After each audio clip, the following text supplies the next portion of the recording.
I like to compare Taiwan with the Philippines because up into the mid-1960s, there was a lot of similarities between Taiwan and the Philippines. But then the two economies went different directions. The Philippines increasingly ran into trouble.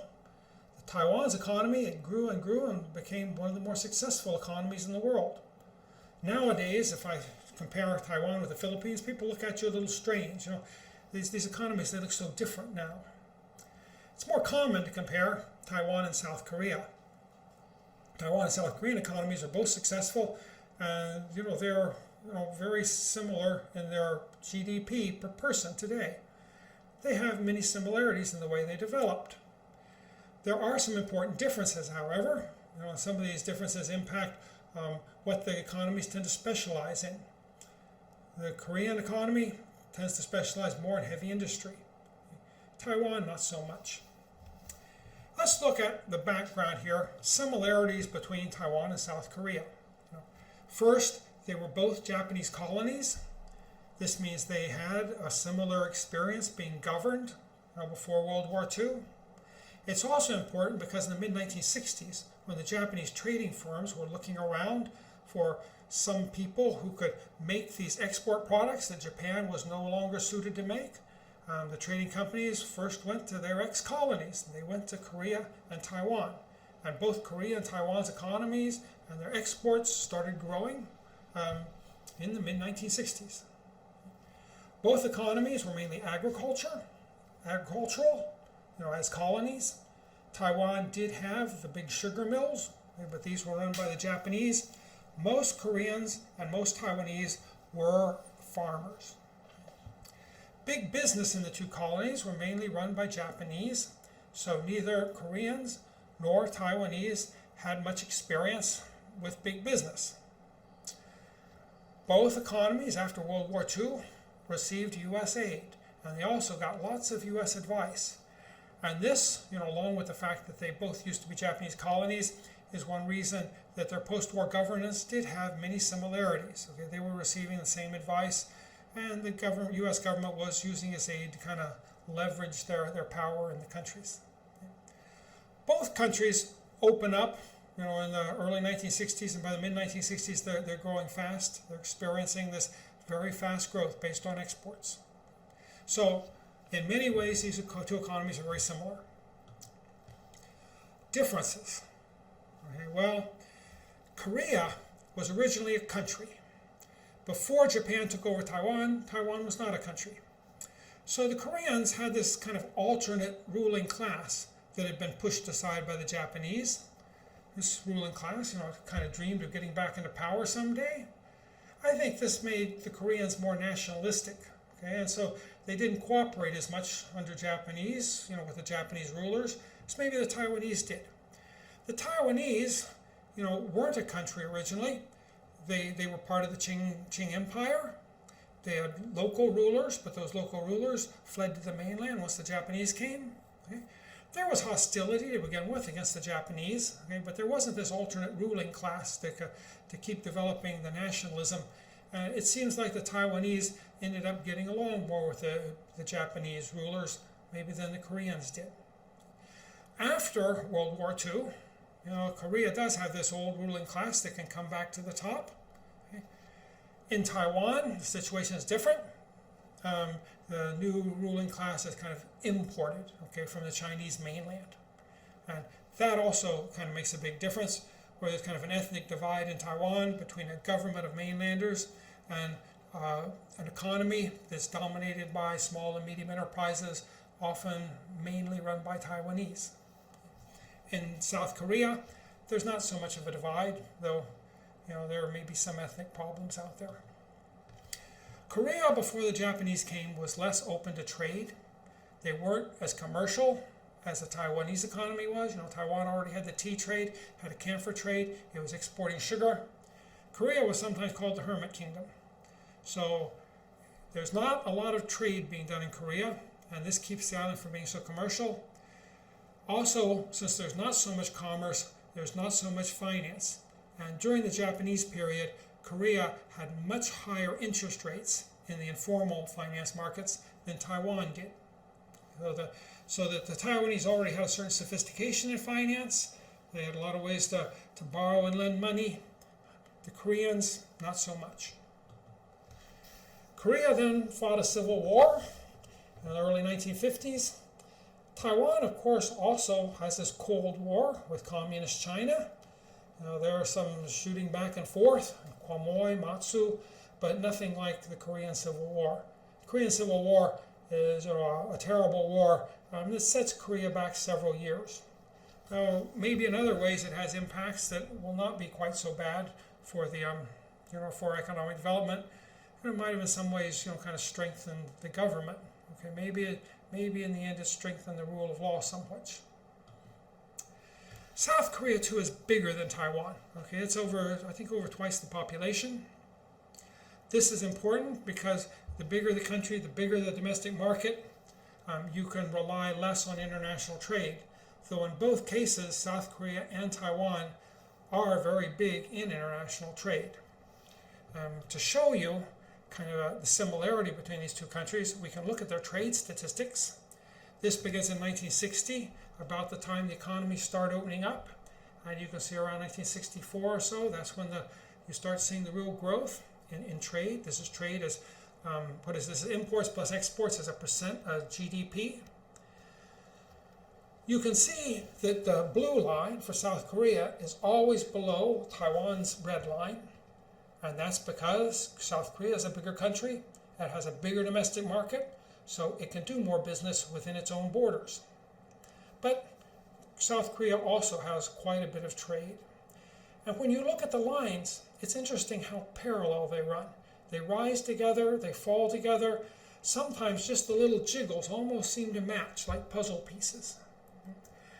This is kind of important in that it kind of shows you that the changes that's happening in this international trade isn't simply because the government is making arbitrary changes in economic policy. If that were true, you would expect to see a lot more difference between Taiwan and South Korea.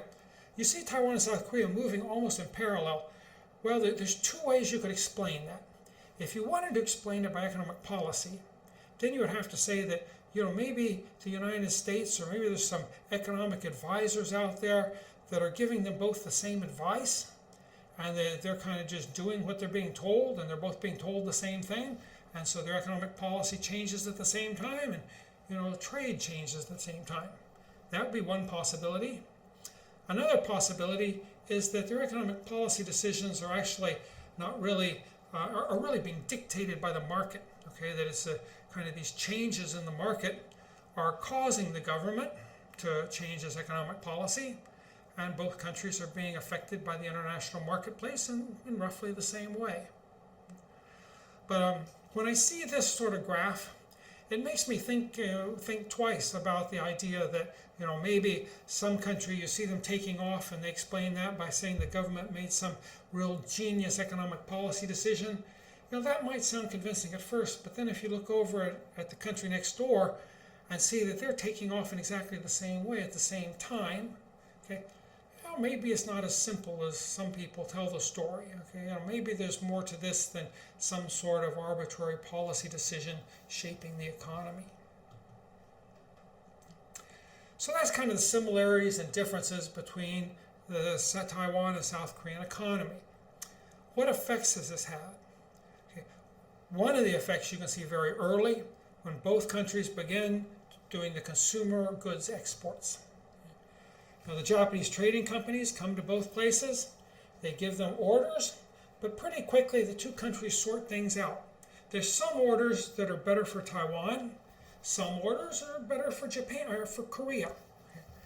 Taiwanese tend to specialize in things like women's and children's clothing. Okay? Women's clothing is much more varied than men's clothing. It changes more often. The fashions change very quickly. Children's clothing can also be very, very varied. And children's clothing, they outgrow it quickly. It doesn't have to be that high quality. Taiwanese tend to specialize in this. With the Koreans, South Koreans tend to produce more men's clothing. That's because you produce men's clothing in much bigger batches. The Koreans tend to do things on a big scale, okay? and they're better at organization, working in on this big scale, they can push down the costs, keep up their quality. Okay? But they're not very flexible because they're making, they don't work in these flexible small and medium enterprise networks. They have like one big factory that's going to do the job. And if you're going to change the clothing, sometimes it's going to be it's hard to change that factory setup to be suitable. So the Koreans like to do things that are in big batches, and you're not going to have to change everything, maybe every 3 or 4 months. So South Koreans, they tend to specialize more in men's clothing. And again, this is because of the scale of the way they operate.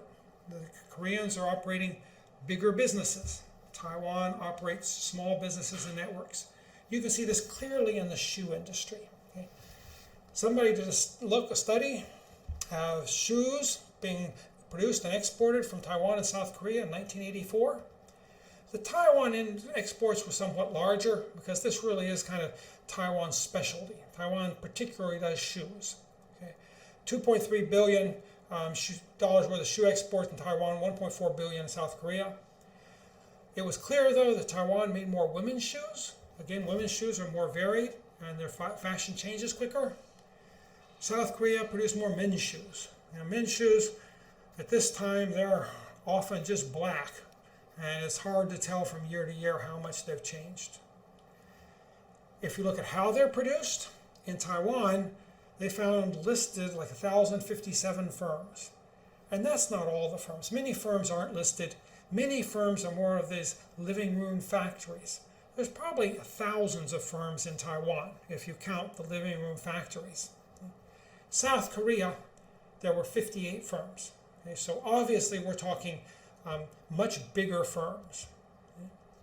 In Taiwan, less than 20% of the value of the shoe export was produced in factories that had over 500 or produced by firms that had over 500 workers. Taiwan was beginning to have a few larger shoe factory firms, and today there's a few giant firms, that Taiwan has. But at this time, the large majority of firms and most of the work was being done in these networks of small and medium enterprises. In South Korea, over 80% of their production is being done with firms with over 500 people. So the Koreans are specializing again in large production. Okay. So from the beginning, it's clear that there is kind of a basic difference between these economies as far as the scale of production is concerned. Taiwanese tend to work in the small companies that are networked. Okay. South Koreans tend to form larger companies. Why would this be? Okay. Well, one of the things you see happening in South Korea is that South Korean saving was much lower than Taiwan saving during the early years, particularly in the 1950s and 1960s. South Korea, there was negative interest rates. These are real interest rates, okay, because there was low interest rates nominally, and there was a lot of inflation. And so, of course, with negative interest rates, why do you want to save? Most South Koreans didn't save much. Okay. Well, how do you get the capital then? Well, the South Koreans are spending their money on consumption. The government banks, and in both places, the government pretty much controls the financial system. Government banks, they borrow abroad, they bring the money in, and they lend it to business. And these big government banks, they don't just lend to everybody. Usually they're lending to big businesses that have good political connections. So it's kind of a dual economy here. If you're big, you can get capital, and you can get it cheaply in South Korea. If you're small, it's a lot harder. There's not much capital to get. The same thing is somewhat true in Taiwan, but by the time you get to the mid-1960s, okay, the interest rates are converging more, and there's more and more of these small enterprises are finding ways to get formal finance. Go down here, this kind of shows where South Korea's capital is coming from. The red is the estimated domestic investment. The blue, that's trade deficit, and the trade deficit reflects the capital flows into the country. Basically, if you're running a deficit, that means you're importing more than you're exporting. Okay? Well, that means you're borrowing money if you've got to import more than you export. Yeah.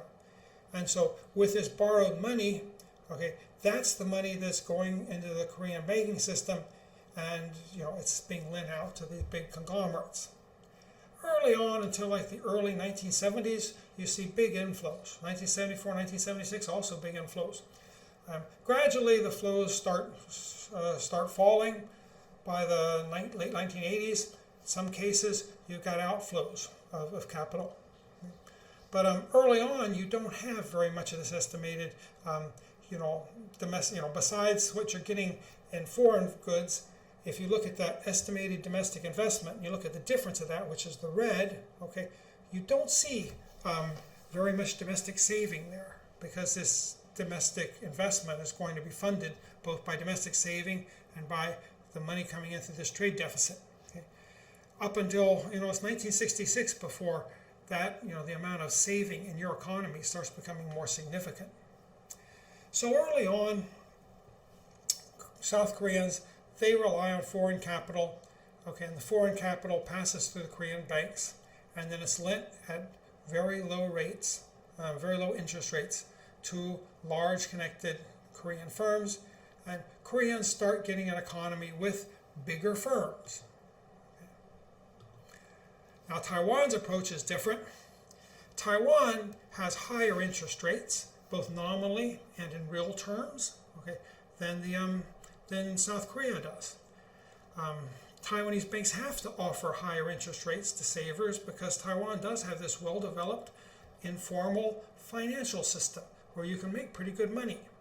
So, if the banks want to attract any domestic capital, they're going to have to, get more, ask for higher interest rates. They're going to have to demand, they're going to have to give higher interest payments. Taiwan also has lots of saving, okay? And that's because after 1950, the government gets the inflation under control. And I think by the mid-1950s, people kind of trust the government, and they're willing to do a lot of saving. So Taiwan has lots of saving. They don't really have to bring in foreign money. Okay? And because the saving has the opportunity of making lots of money in the kind of the informal financial networks, okay, Taiwan's formal lenders, okay, the banks, also have to offer pretty high interest rates.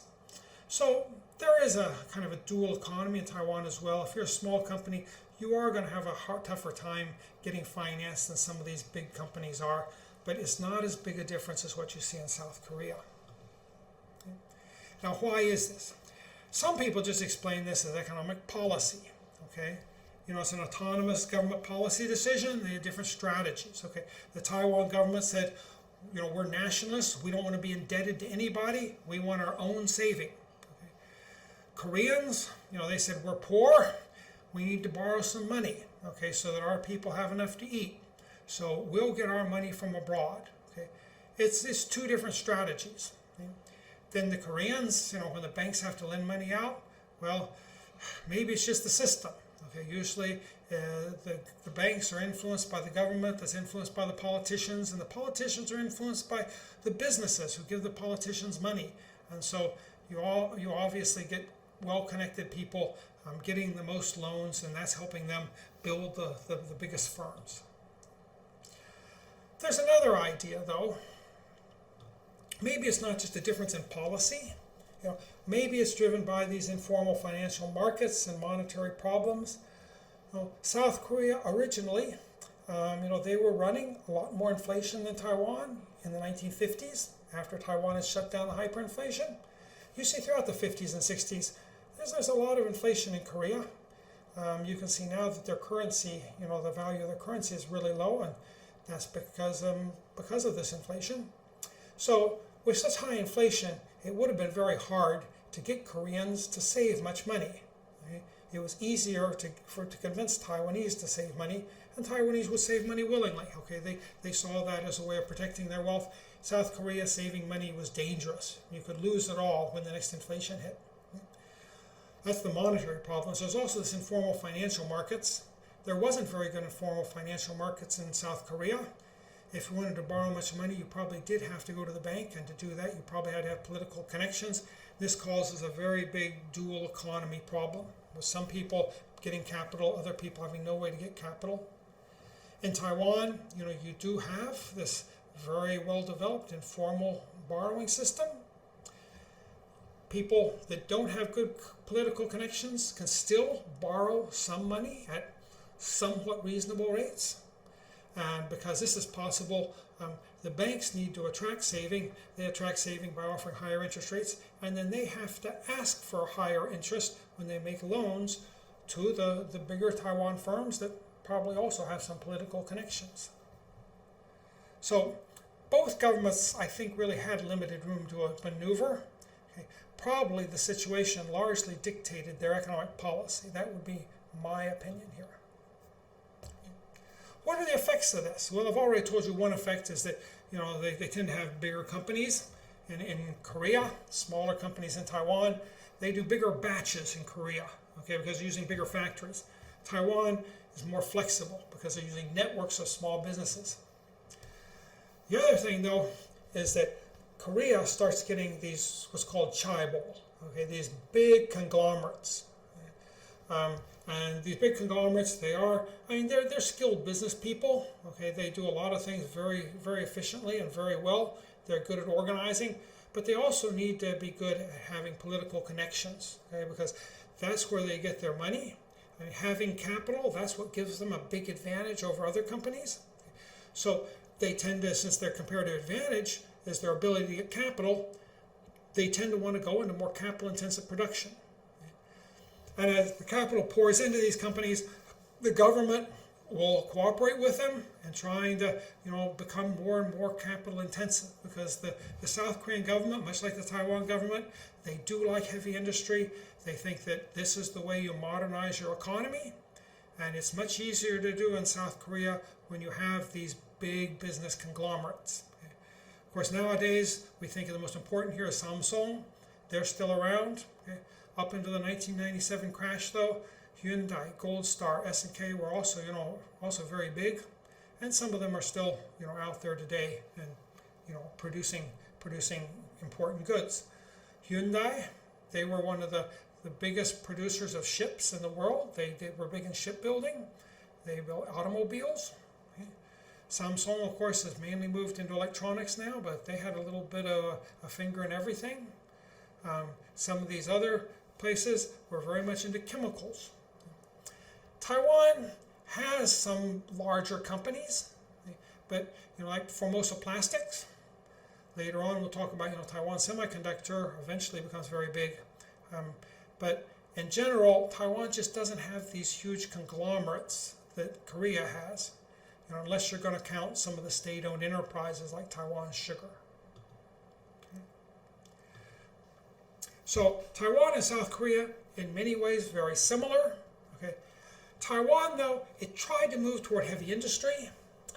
Its move toward heavy industry was a move toward state control, because Taiwan didn't have these chaebol. It didn't have the big private conglomerates that could do the heavy industry, and the government wasn't comfortable with big private conglomerates. So basically, the move in Taiwan to heavy industry was a move towards state-owned enterprise. That was not very efficient. Okay. It largely fails, and Taiwan is not known today for its heavy industry. South Korea, though, it did build up these big private conglomerates. Okay. They were connected with the government and connected with politicians.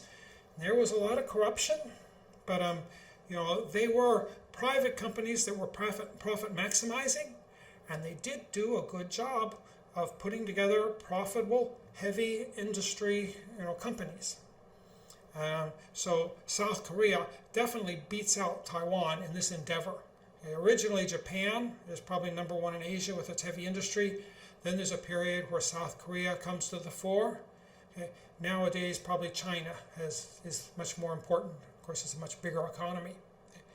So South Korea succeeds at heavy industry where Taiwan largely fails. But South Korea pays a price. Okay? These big private chaebol, later on when you get the financial crisis, they start falling apart. Okay, many Koreans, they think the chaebol brought a kind of an inequality and an unfairness into the economy, which they didn't like much. Okay. I think in the long run, maybe Taiwan took the better road, okay, and maybe it was good that Taiwan failed mainly in heavy industry. Okay.